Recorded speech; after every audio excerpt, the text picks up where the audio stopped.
Hola, espero estén muy bien. El día de hoy vamos a ver las patologías relacionadas al sistema renal, puntualmente la fisiopatología de las glomerulopatías y tubulopatías, las cuales en general suelen desencadenar en síndrome nefrótico y nefrítico o insuficiencia renal, además de ver las nefropatías obstructivas. Para comenzar, simplemente recordar cómo es la estructura renal. El riñón está conformado por su unidad funcional, que es la nefrona. Estas nefronas están constituidas por un glomérulo renal. El glomérulo es un ovillo vascular proveniente de una arteriola aferente y del cual sale una arteriola deferente que constituye o forman los capilares que van a correr acompañando el túbulo, por lo cual se los denomina capilares peritubulares, y estos capilares van a realizar intercambio de solutos y de agua con el intersticio renal y con el túbulo. A nivel del glomérulo, eh, está en íntimo contacto con lo que se denomina la cápsula de Bowman, entonces todas las sustancias que llegan a través de la arteriola aferente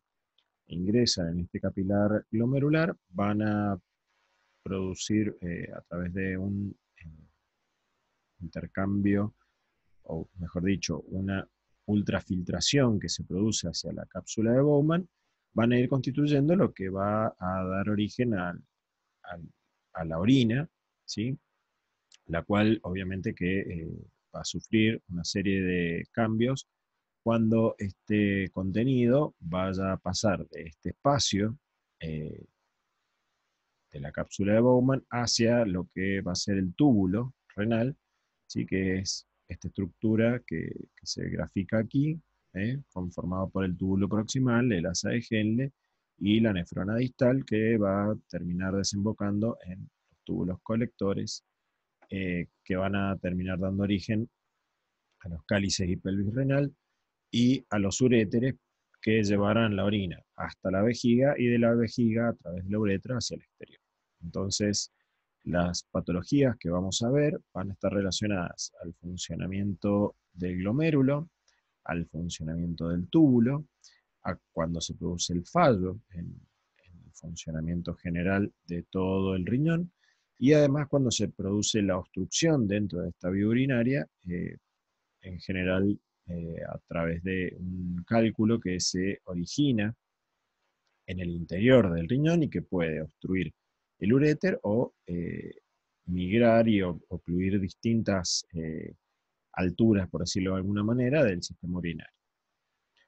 Dentro de la patología renal, entonces vamos a hablar del daño a nivel glomerular, ¿sí? Viendo algunas glomerulonefritis y los síntomas que van a producir, principalmente el síndrome nefrótico y el síndrome nefrítico, el daño tubular en las tubulopatías, la principal tubulopatía, la necrosis tubular aguda, y también vamos a ver la oclusión de la vía urinaria, por lo más frecuente es una urolitiasis,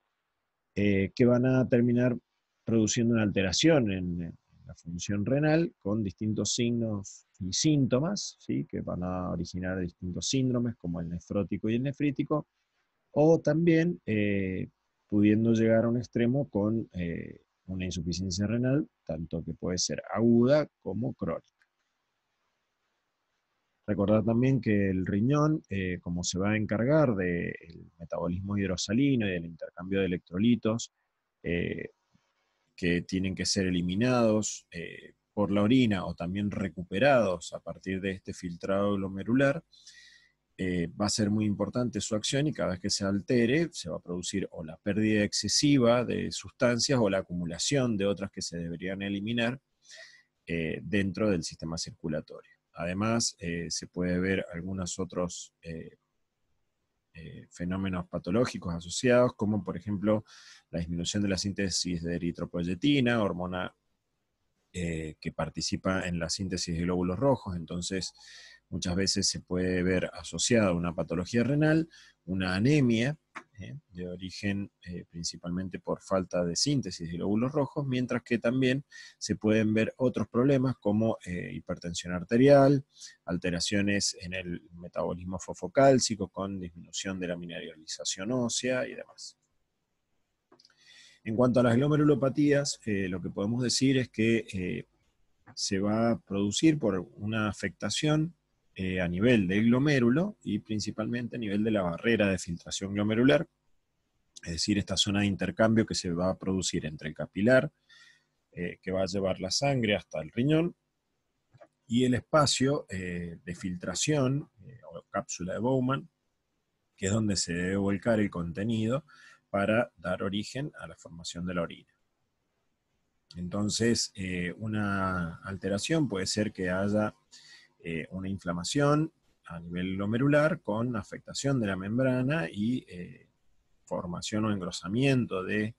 la membrana basal de la barrera de filtración. Otra alteración posible puede ser que se formen anticuerpos que se ataquen la barrera de filtración glomerular, y la otra opción es que tengamos complejos antígeno-anticuerpos que vayan circulando y que por ser el riñón el filtro de la circulación sanguínea, queden atrapados en la barrera de filtración y afecten su funcionalidad. Todo esto va a ir desencadenando distintos problemas a nivel del glomérulo que pueden producir la pérdida excesiva de proteínas, con proteinuria, y lo cual va a dar como consecuencia secundaria la formación de edemas. Además, la falta de eritropoyetina, que puede desencadenar la presencia de anemias, como ya habíamos comentado, y también la hipertensión arterial. Dentro de las glomerulopatías, bueno, hay distintas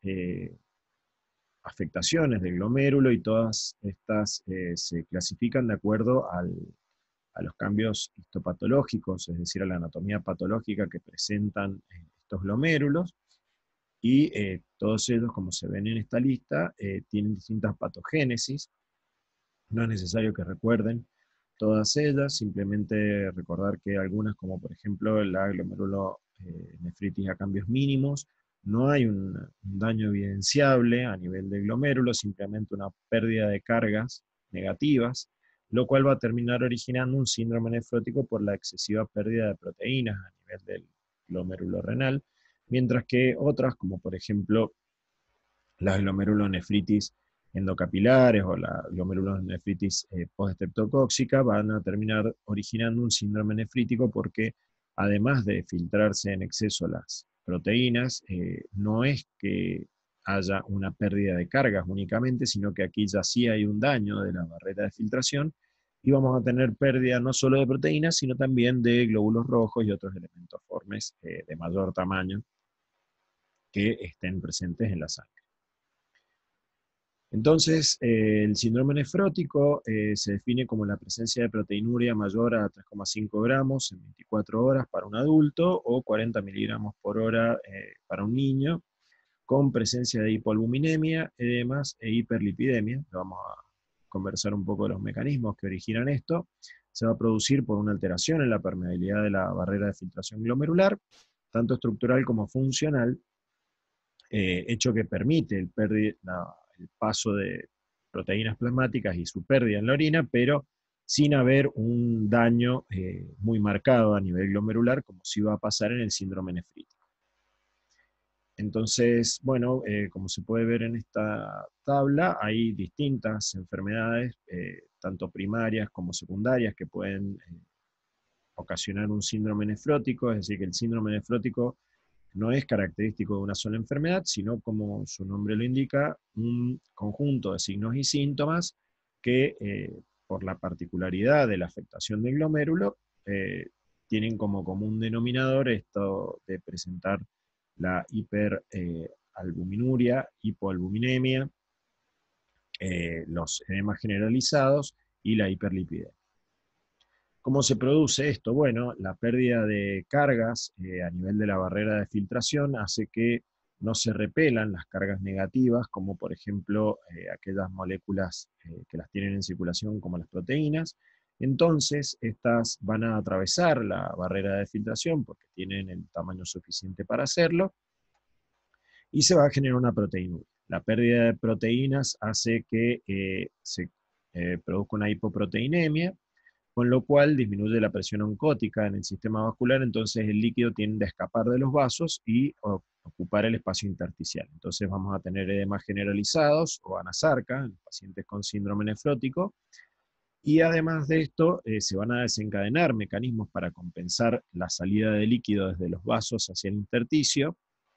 generando una perpetuación de los edemas en el paciente,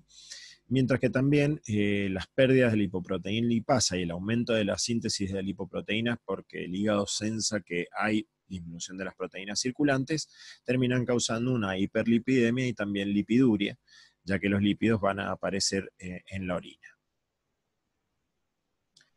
Dentro de las las complicaciones que podemos tener entonces en un síndrome nefrótico van a ser el edema, la insuficiencia renal aguda, el tromboembolismo pulmonar, porque hay estados protrombóticos generados por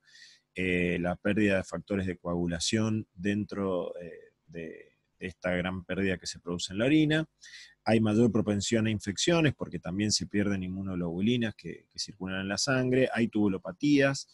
hiperlipidemia y lipiduria, fragilidad de pelo y uñas, y alteraciones electrolíticas junto con la disminución de y pérdida de vitaminas y otras hormonas que van a dar distintos cuadros patológicos en la persona.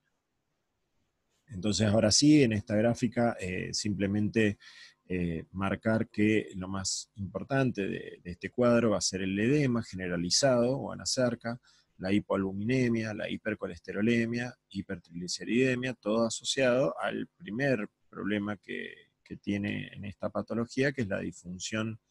a nivel de los podocitos y la pérdida de las cargas negativas, lo cual conlleva a un aumento en la pérdida de proteínas a nivel urinario.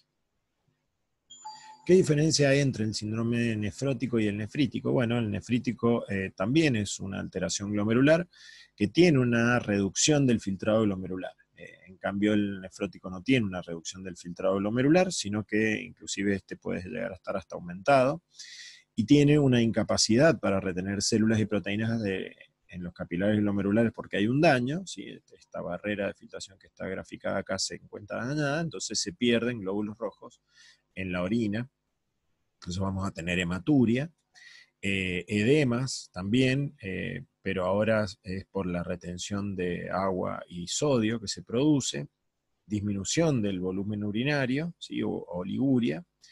Vamos a tener una proteinuria menor a la observada en un síndrome nefrótico e hipertensión arterial, cuestión que no es tan frecuentemente observable en un síndrome nefrótico. Como causa de síndrome nefrítico también pueden ser primarios o secundarios. Dentro de los síndromes nefríticos primarios vamos a encontrar la número 1, nefritis postestreptocóxica, y dentro de las causas secundarias, enfermedades autoinmunes bastante frecuentes, como el lupus eritematoso y algunas púrpuras o síndrome hemocomalítico que, debido a la alta frecuencia, conllevan a que este síndrome nefrítico se presente con bastante frecuencia. Dentro de las características del síndrome nefrítico vamos a tener que hay una lesión glomerular con inflamación y daño de la barrera de filtración. Eso va a causar hematuria y proteinuria, aunque menor a lo que habíamos dicho el rango nefrótico, oligoanuria y azoemia, que es acumulación de productos de degradación nitrogenados, y esta oligoanuria va a producir la retención de agua y sal, que va a llevar entonces a edemas no generalizados, pero sí en los miembros inferiores y zonas declives y en la cara, y también hipertensión arterial, que va a dar como consecuencia encefalopatías y también fallo cardíaco por el trabajo exagerado que tiene que realizar el corazón por el aumento en la poscarga. Dentro de una de las más frecuentes causas de síndrome nefrítico, principalmente en niños, encontramos la producida luego de una enfermedad ocasionada por el estreptococo beta hemolítico, como podría ser una faringitis maltratada. Esto lo que hace es que se producen anticuerpos contra los antígenos, que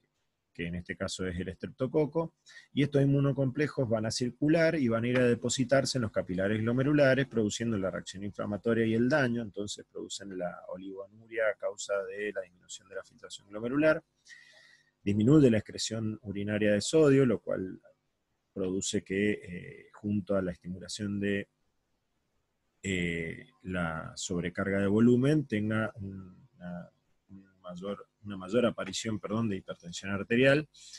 y edemas. Dentro de las diferencias del síndrome nefrótico y el síndrome nefrítico, podemos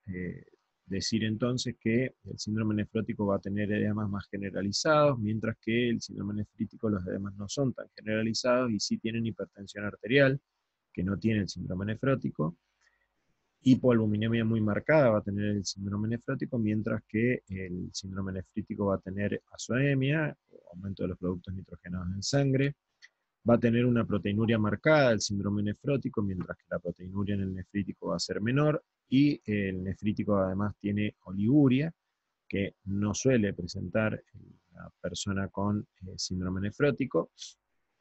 Inclusive el síndrome nefrítico está más asociado a la insuficiencia renal aguda, mientras que el nefrótico no. Tienen hiperlipidemia, dada esta compensación hepática por la hipoalbuminemia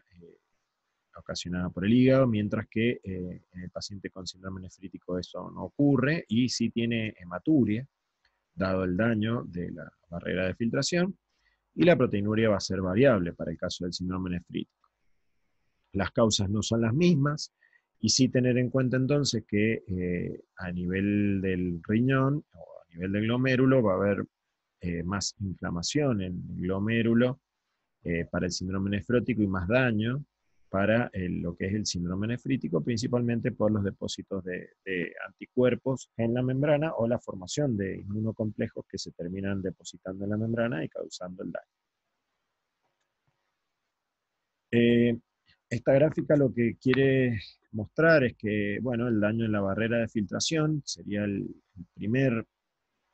inconveniente que vamos a tener en esta enfermedad. Vamos a tener la fuga de proteínas a nivel del túbulo renal, aumento de síntesis de proteínas debido a la hipoalbuminemia circulante. Eso hace que caiga la presión oncótica y salga el líquido hacia el intersticio, cuestión que va a ocasionar a edema y anasarca en el síndrome nefrótico y edema más localizados en el síndrome nefrítico. Va a haber acumulación de líquido en los pulmones, con edema pulmonar y derrame pleural, y también la hipovolemia va a estimular la reabsorción renal de sodio y agua, lo cual puede ocasionar oliguria. Para el caso del síndrome nefrítico, uno debería aclarar que, además de este daño en la barrera, además de lo anteriormente dicho, va a producir el filtrado de elementos formes de la sangre, por lo cual va a aparecer la hematuria, leucocituria, etc. Y además vamos a tener la hipertensión arterial con daño glomerular, ¿sí? Y entonces, dentro del diagnóstico para el síndrome nefrítico vamos a tener hipertensión arterial, hematuria y proteinuria, con una pérdida de proteínas menor a 3,5 gramos, mientras que si tenemos un síndrome nefrótico, vamos a tener una proteinuria más marcada, mayor a 3,5 gramos,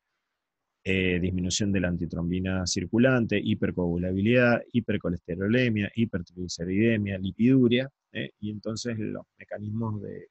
compensación el tratamiento están enfocados a mejorar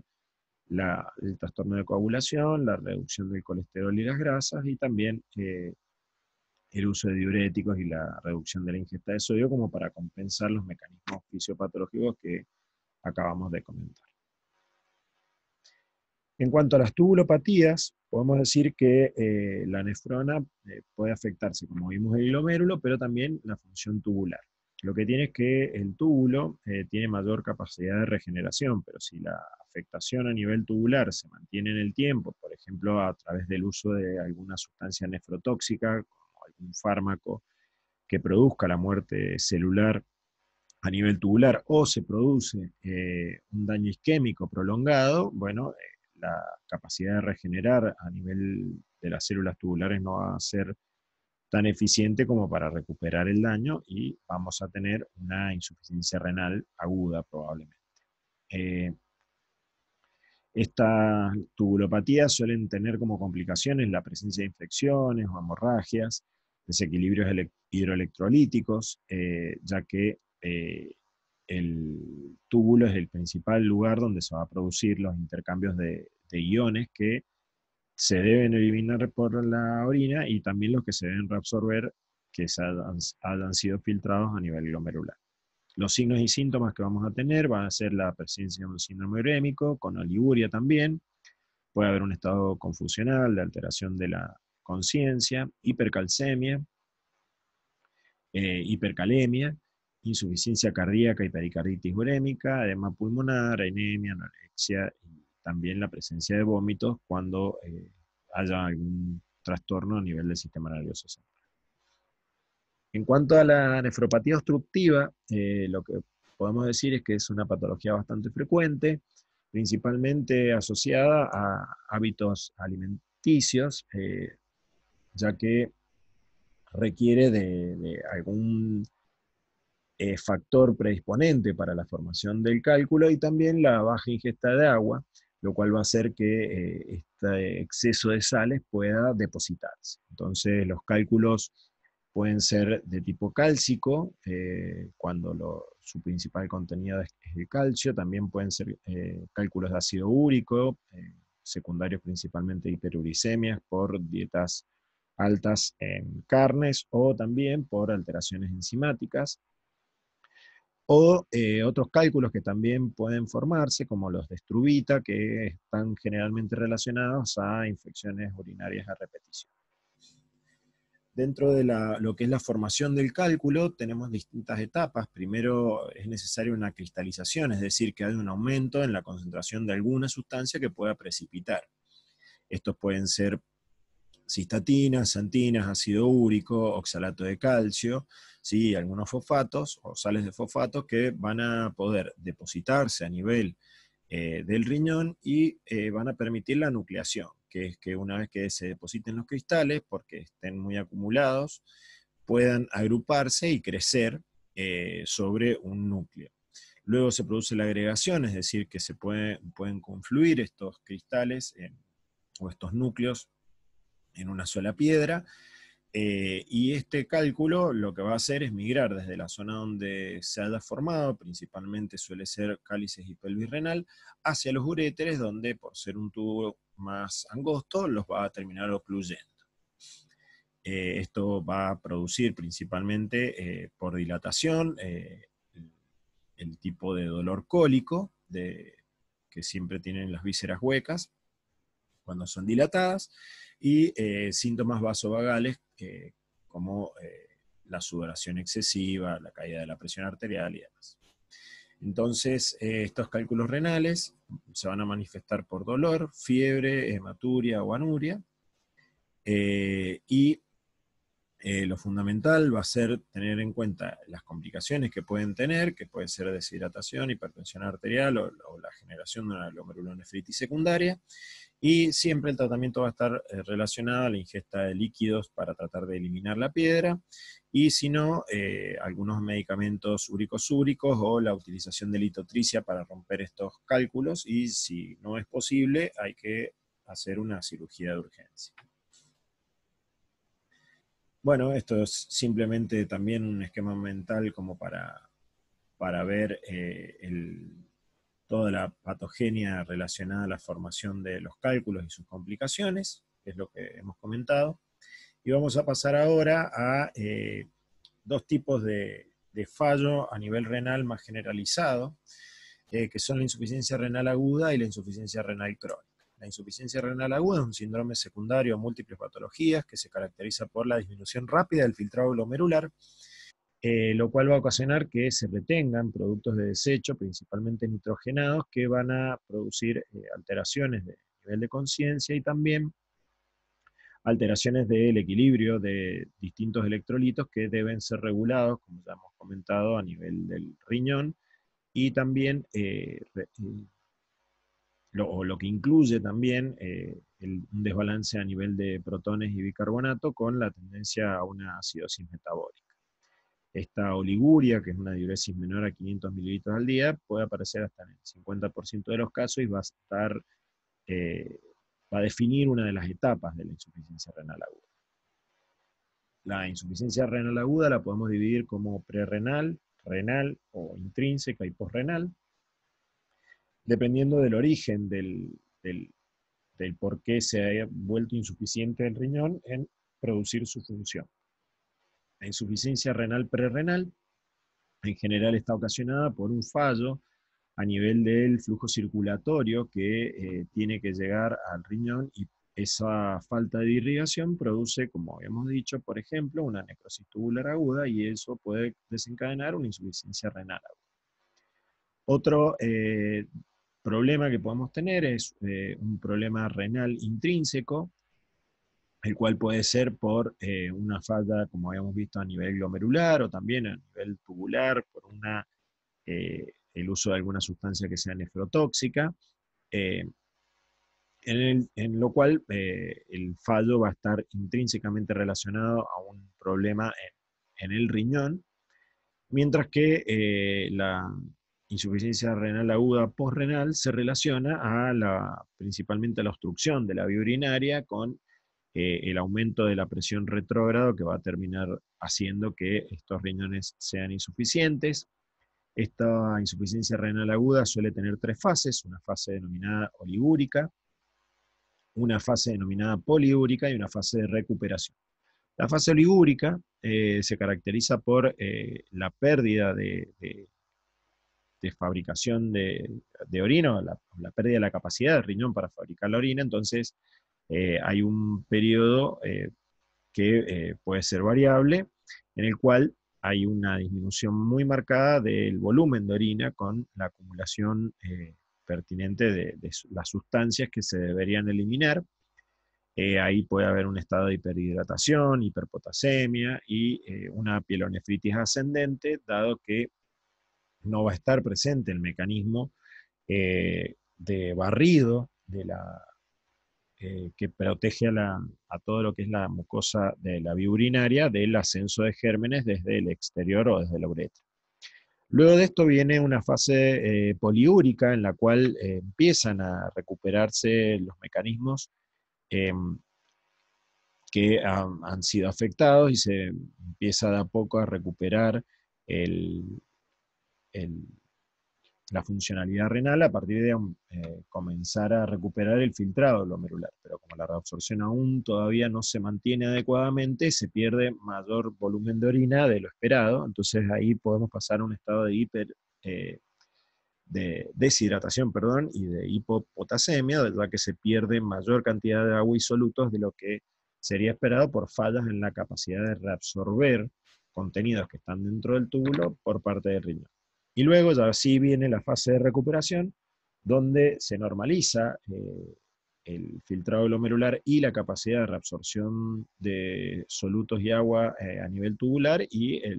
la insuficiencia renal aguda mejora. Las complicaciones de esta insuficiencia renal aguda van a ser la presencia de infecciones, como habíamos dicho, la pérdida de sangre, insuficiencia renal crónica, así que puede evolucionar a la cronicidad, hipertensión arterial o daños a nivel del sistema nervioso central o del corazón. Se manifiesta en general por fatiga y malestar, disnea, ortopnea, la presencia de estertores que pueden ser por acumulación de líquido en los pulmones, y también el edema periférico. El diagnóstico se da por la acidosis metabólica, la hipocalcemia y el aumento de la uremia y la creatinina, que urea y creatinina son marcadores de función renal y siempre van a estar elevados en pacientes que tengan una insuficiencia renal aguda. También podemos tener un aumento de la potasemia dependiendo de la fase, al igual que la oliguria dependiendo de la fase en la cual nos encontremos dentro de lo que es la insuficiencia renal aguda. Esta gráfica nuevamente es un mapa conceptual sobre lo que acabamos de detallar, no me voy a detener, pero sí aquí se hace mención a todos los mecanismos que pueden estar relacionados, como para que lo presten atención en cuanto al origen prerrenal, renal y posrenal, para dar lo que define a la insuficiencia renal aguda. En cuanto a la insuficiencia renal crónica, lo que podemos decir es que o se define como la disminución de la función renal manifestada por un filtrado glomerular inferior a 60 mililitros por minuto para un adulto normal, o la presencia de un daño renal persistente durante al menos 3 meses. Como vamos a ver, la insuficiencia renal crónica se va a relacionar principalmente a enfermedades crónicas como la diabetes mellitus, la hipertensión arterial, que van ocasionando daño paulatino con el tiempo. Es decir, yo no voy a tener una caída abrupta del filtrado glomerular con una oliguria, sino que el daño se va dando progresivamente, y es por esto que muchos de los síntomas también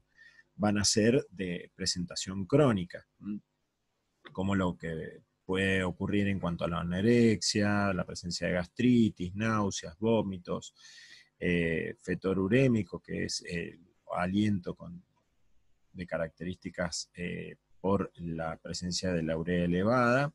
la encefalopatía también urémica, o presencia de demencia, osteodistrofias, polineuropatías, edemas y demás manifestaciones ya de presentación o evolución crónica que van acompañando a la enfermedad. Esta insuficiencia renal crónica entonces va a tener como características que se va a ir afectando toda la función de los dos riñones, y por ello es que en general se suelen presentar con enfermedades de larga evolución, y va a estar marcado esto por un aumento en la urea y en la creatinina plasmática, además del desbalance de otros solutos que también deben ser regulados a nivel renal y que estos riñones no son capaces de regularlos, como pueden ser el aumento de fosfato, magnesio y ácido úrico plasmático, la pérdida del calcio, lo cual va a terminar generando problemas óseos. Y también vamos a tener hipertensión arterial, anemia por falta de eritropoyetina, y la acumulación de sustancias tóxicas que van a dar otros síntomas secundarios, como va a ser el prurito, la artritis y gota, neuropatías, gastroenteropatías y demás, todo por acumulación de sustancias que son tóxicas y que no son eliminadas adecuadamente por el riñón. Entonces, va a haber una destrucción gradual e irreversible de los riñones, que va a generar esta uremia. Las causas más frecuentes, entonces, como habíamos dicho, va a ser la diabetes, la hipertensión arterial y la glomerulonefritis. Se va a manifestar por exceso de sodio y agua, edema y oliguria, acidosis metabólica y anormalidades en distintos órganos y sistemas. Se va a presentar con retención de productos que normalmente son excretados, y estos productos van a estar elevados en mayor concentración de lo normal, por eso es que vamos a tener una uremia y creatininemia elevada, anemia, disminución del clearance de creatinina, que es un marcador de función también renal, aumento del potasio en sangre y disminución del sodio, alteraciones a nivel del electrocardiograma, hipocalcemia, hiperfosfatemia. Todos estos trastornos entonces van a ser de origen crónico, y dado la mala función que tiene a lo largo del tiempo el riñón. Entonces, principalmente esto se va a manifestar no de una forma aguda, sino que el paciente va a ir acumulando problemas, por decirlo de alguna manera, y va a haber un desequilibrio hidroelectrolítico, principalmente la hipocalcemia, la hiperfosfatemia, hipercalemia, la hiponatremia, y van a haber síntomas asociados a la acumulación de sustancias tóxicas, ¿sí? Con cambios en la coloración de la piel, osteodistrofia y otras alteraciones que ya hemos comentado. Bueno, muy bien, hasta aquí sería todo. Les agradezco el haberme prestado atención, y con esto finalizaríamos los contenidos de la unidad 6 de la patología renal. Muchas gracias.